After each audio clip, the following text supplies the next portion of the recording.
Berserk, Chapter 7, Masters of the Sword, Chapter 2. Tell me, do I need a reason each time I put myself in harm's way for your sake? No, Why, it's the White Hawk. Have your injuries healed? Why, your majesty? Hey, Guts. You there. You are before the king. How dare you?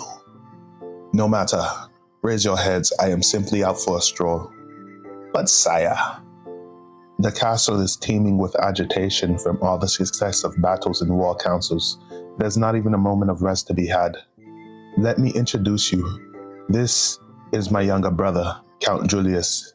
He is General of the White Dragons and second in succession to the throne of the Midland. I am Griffith. Pleased to make your acquaintance. Incidentally, sire, Griffith and the exploits of the Band of the Hawk are always the most impressive. My gracious thanks. When I see the valor in which you all fight with, it makes even an old man like mine blood seems to boil. I recall when of old, my subjects and I would run the battlefield. Alas, when I was young. Sire, speaking that way with a mere troop commander. Come now, there's no wrong in it. It is true that there are those statesmen who do not think favorably of such people. They say that the influence of those of common origin will reflect poorly on our army's vestiges. But vestiges and status and alike do not win battles, nor do they feed the people. These are very troubled times. I anticipate that rather than noble generals who are bound by old customs, it is common draftees like you, yourselves, who are not taken in by status, who will help form the cornerstones of a strong kingdom. For your sincerest thanks, I am most grateful. Who might the lady be? Oh, my daughter Charlotte. She is shy. She claims to dislike stern soldiers and seldom ventures outside the palace.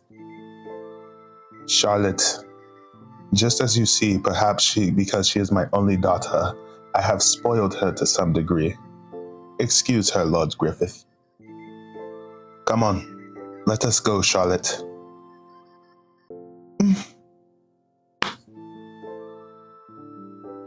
Your pardon. Please be careful. How dare you touch the princess, you bastard! Hey, pal. Pardon my rudeness, your lordship, General Julius. What are you doing? Nothing at all, father. Now, let us go, princess.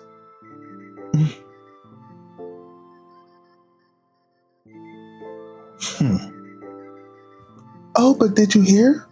They say but to his merit in his last battle, Lord Griffith could be made into account. Yeah, I did hear that. He is just superb, even prettier than me, and I'm a woman. How frustrating.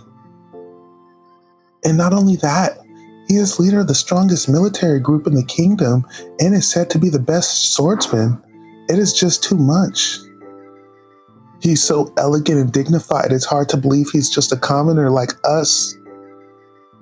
And he's so much more refined than those awkward aristocrats. On that note, the officers in the castle are all boorish, rude, and disgusting. The other officers in the castle are pitiful compared to Lord Griffith. Oh yes, right? Yeah. Hey, you maidservants, what are you chattering about? Chirping sparrows. Such a loud shout will resound throughout the entire castle. You seem most disturbed, Lord Julius. Minister Foss. Does something concern you? It's nothing. Incidentally, General, Did you hear about the upcoming debate on the king's guard for the autumn hunt? It's customary that each year that be left to my white dragons. But what? I hear it was determined by the king's command that this year it will be the Band of the Hawk. What? That can't be.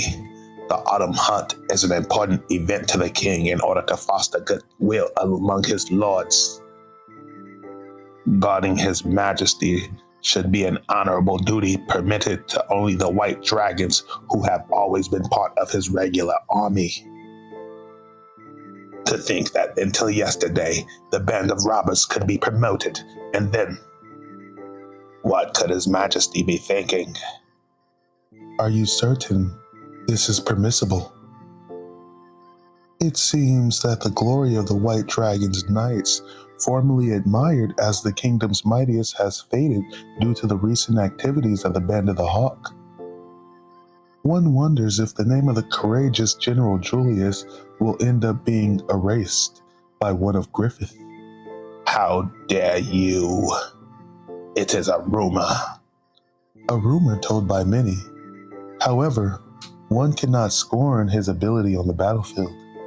That the Band of Hawk is ever victorious on the battlefield is an indisputable fact. He is surely a godsend in our time of conflict. The fighting shows no sign of ending, in which case he will continue to distinguish himself militarily. Furthermore, the way he has integrated himself, His Majesty seems to place a terribly high value on that boy. If we aren't careful, Griffith might reach the level of general. Ridiculous. I won't accept it. I have never heard of a common-born general. That boy, a general like me. You mean a humble commoner will speak to me on the same level? Such a possibility does exist, it is said. Never. I swear I will never accept it. However, speaking of customary events, hunting is an inherently dangerous thing. One never knows what beasts may be concealed in the forest. Say what? At times, an unexpectedly dangerous beast may lie hiding. What? What do you mean to say? Or at some point, a stray arrow meant to strike prey could fly wildly. A stray arrow covered with poison. You couldn't possibly. A stray arrow, General. A stray arrow.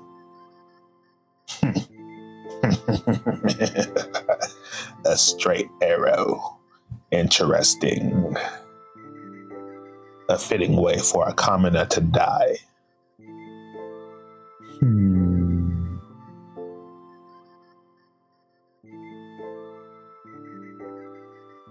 Tell me, do I need a reason each time I put myself in harm's way for your sake? For your sake, huh? That one time, it was this same sort of glaring bright full moon. I don't know if this is the answer I was searching for, but for now,